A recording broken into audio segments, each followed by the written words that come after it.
হিসেবের পক্ষ থেকে আমরা আসছি।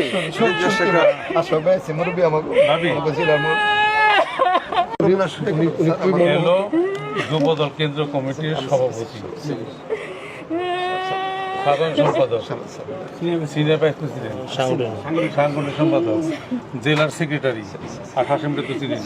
এই নাদানের বাচ্চাদের কারণে আজকে বিএনপির এই অবস্থা, বুঝতে পারছেন?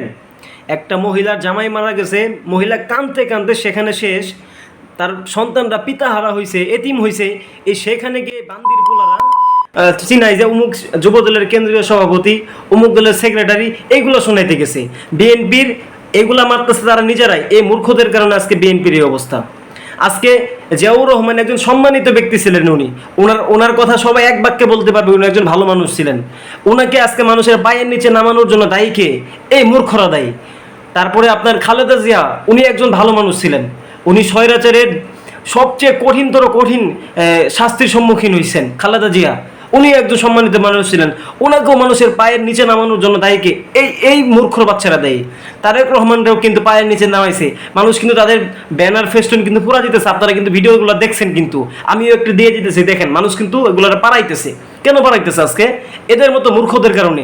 উচিত তো ছিল তাদেরকে মাথায় হাত বুলিয়ে সমবেদনা যেহেতু জানাইতে গেছেন আপনারা, উচিত ছিল তাদেরকে বলার প্রয়োজন ছিল। যদি বিএনপি এর সঙ্গে জড়িত নাই থাকে তাহলে ওনাদেরকে বলার প্রয়োজন ছিল, দেখেন বোন অথবা ভাবি, আমরা এর সঙ্গে জড়িত নাই, যারা জড়িত আছে আমরা আইনকে সাহায্য করব, এবং কি এই হত্যাকারীদের সর্বোচ্চ শাস্তির জন্য আমরা চেষ্টা করব, তাদের ফাঁসির কাস্টে ঝুলানো পর্যন্ত আমরা চেষ্টা করব। তাহলে বিএনপির প্রতি যে মানুষের ট্রাস্ট নষ্ট হয়েছিল, এটা কিন্তু আবার একটু হইলো ফিরে আসতো।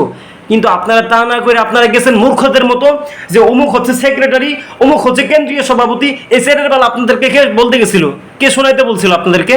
আপনারাই তো বিএনপির বুকে মারছেন। যারা সত্যিকার বিএনপিকে ভালোবাসে, বিএনপিকে বুকে ধারণ করছিল একটা সময়, বিশ্বাস করবেন কিনা জানি না, 2023 সাল পর্যন্ত, 24-এর অর্ধেক পর্যন্ত, যখন 6 ক্ষমতায় ছিল বাংলাদেশের মধ্যে, তখন কিন্তু বাংলাদেশের মধ্যে বিএনপিকে মানুষ ভালোবাসতো সবচেয়ে বেশি। আমি বলতে পারি, আমি তো কোনো রাজনীতি করি না, কিন্তু মানুষের মুখে শুনতাম, বাচ্চাদের মুখে শুনতাম যে বিএনপিকে তারা ভালোবাসে।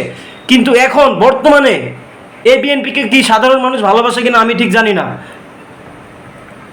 এই হচ্ছে বিএনপির অবস্থা। বিএনপির উচিত ছিল, যদি তারা ইনভলভ নাই থাকে হত্যাকারীদের সাথে, তাহলে তাদেরকে আইনকে সাহায্য করার প্রয়োজন ছিল, তাদেরকে সর্বোচ্চ শাস্তির ব্যবস্থা করার প্রয়োজন ছিল।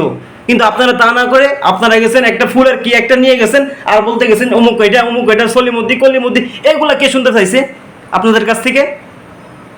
আপনারা হচ্ছেন বিএনপিকে নামানোর জন্য যথেষ্ট। আপনাদের মতো নেতারাই হচ্ছেন সবচেয়ে নাদান, সবচেয়ে মূর্খ মার্কা নেতারা। আপনারা সার্টিফিকেটে শিক্ষিত, কিন্তু বাস্তবে আপনারা মূর্খ। আপনাদের মাথার মধ্যে কোনো ভ্যালু নাই। একটা মানুষের জামাই মারা গেছে, সেখানে আপনারা সেক্রেটারি ছেড়ে দিয়ে গেছেন, বেটি কানতে কানতে শেষ। আপনারা কি শুরু করছেন? আপনারা